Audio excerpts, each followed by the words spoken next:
Jacinta Ardern. Mr Speaker, I've been paying quite a bit of attention, not only obviously to the speech from the throne, but the address and reply speeches that have come since, in particular John Key's address to this House. And I've been left with one particular question, and that is, where has all the aspiration gone? Now, as I recall, back in 2008, the national government were absolutely brimming with it. But now, today, we are left with some pale imitation called muddling through. That's what the aspiration has been replaced with.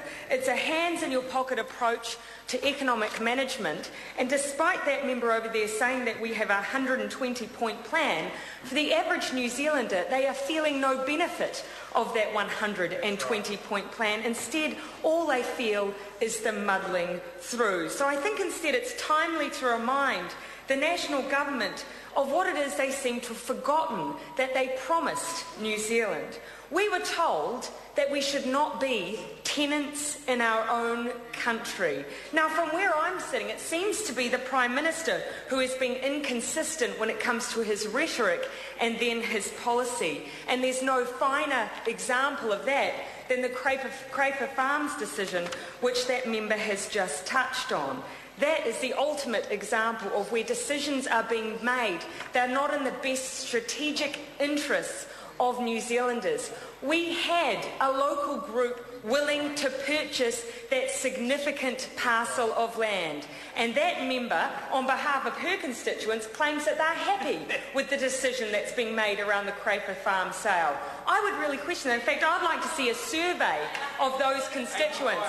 Obviously, I don't believe that member is in fact speaking on behalf of those constituents involved with Tūwharetoa, because they take a very different perspective on that sale of land. And in Labour, we have been absolutely clear, and indeed we were in the election.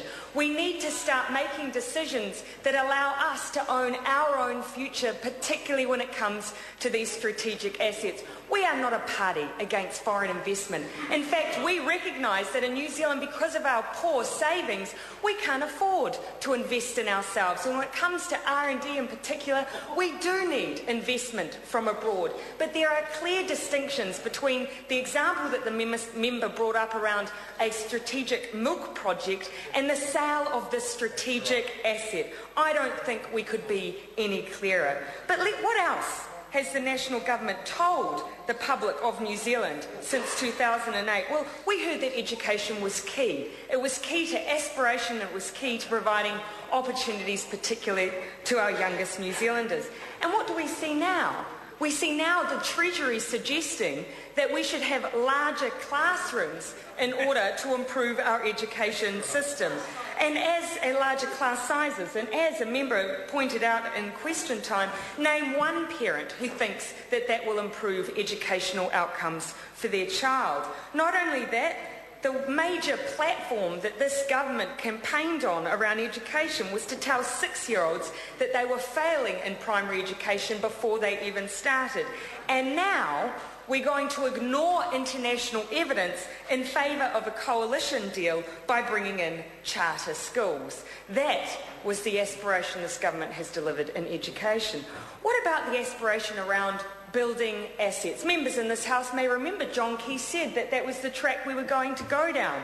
Instead, we see ourselves paying an extraordinary amount to sell them, with no guarantee to who, and not only has that sparked a debate over the future of the treaty clause as it relates to our state-owned enterprises, there hasn't been, unfortunately, enough discussion about the removal of the social responsibility clause. Now, that government may claim that this is a strategic public-private partnership of sorts, partial privatisation, but when you remove from any dictate around the way these assets are run anything that says that we will continue to have a public interest in the way these state-owned enterprises operate, then that is just a private deal. That is privatisation in costume, and we've consistently pointed out to this government that it is privatisation by any other name. But what about also the aspiration that National had to keep families in New Zealand, to try and stem the tide of Kiwis going to Australia? You only need to ask members like Parakura Horomia how many families are being lost on the East Coast travelling abroad for better opportunities. And that's because the wage gap between New Zealand and Australia has grown by $32 per week since this government came into office. How is that aspirational for New Zealand? Not only has our economic credibility been downgraded and are we facing an $18 billion deficit, this government's expectations and aspirations for itself have been downgraded considerably. I believe it's time New Zealand asked what they were promised. It's time they asked where the better life that they were promised by this government actually is. And I'm not just talking about the most vulnerable New Zealanders, and I think their plight is probably plain for all to see. I'm actually talking about the people in the middle. I'm talking about the 66% of the population who earn $40,000 or less per annum, the people who can't even save, let alone own their own home. It's time this House acknowledged that we have reached a tipping point in New Zealand.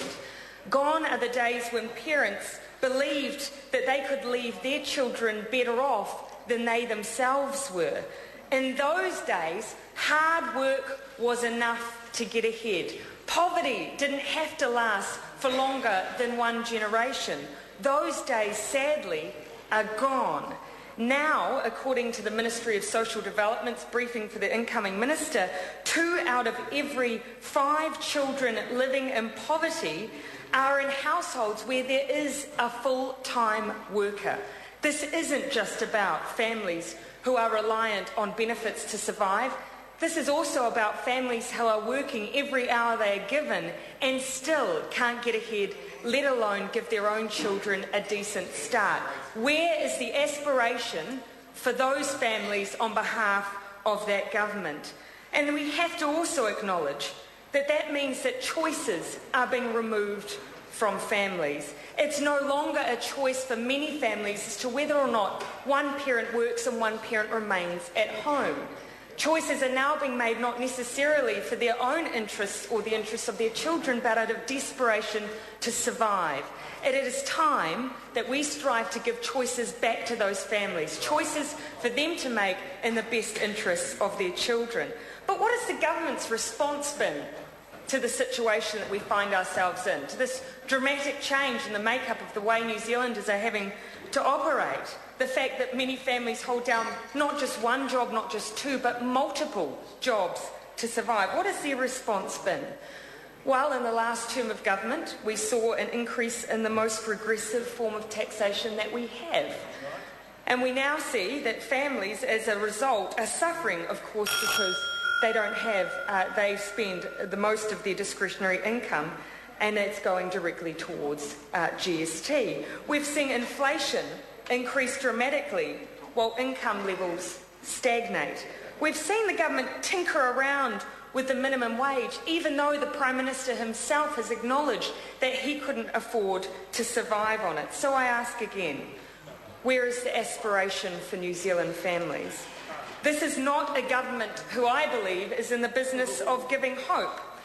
A government that chooses to stand on the sidelines and wait for trickle-down theory obviously isn't a government that can offer these New Zealand families much hope.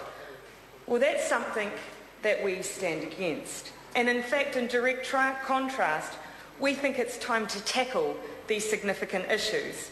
It's time to tackle the fact that a full day's wage can still equal poverty. It's time to tackle the fact that families no longer have many of these choices.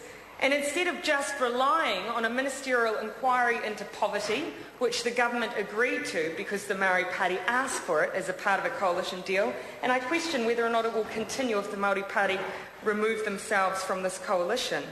Instead, we want to see more rhetoric, and you will see on this side of the House, talk about higher wages, not just racing to the bottom, better jobs, not more jobs by one person to make ends meet, a boat going faster, not a boat that we're putting up for sale, and a clean, green, clever New Zealand to achieve all of that. That is aspirational, and that is what the Labour Party stands for. Very good, very good, very good. Dr. Peter Sharples. Tēnā koe, Mr. Speaker.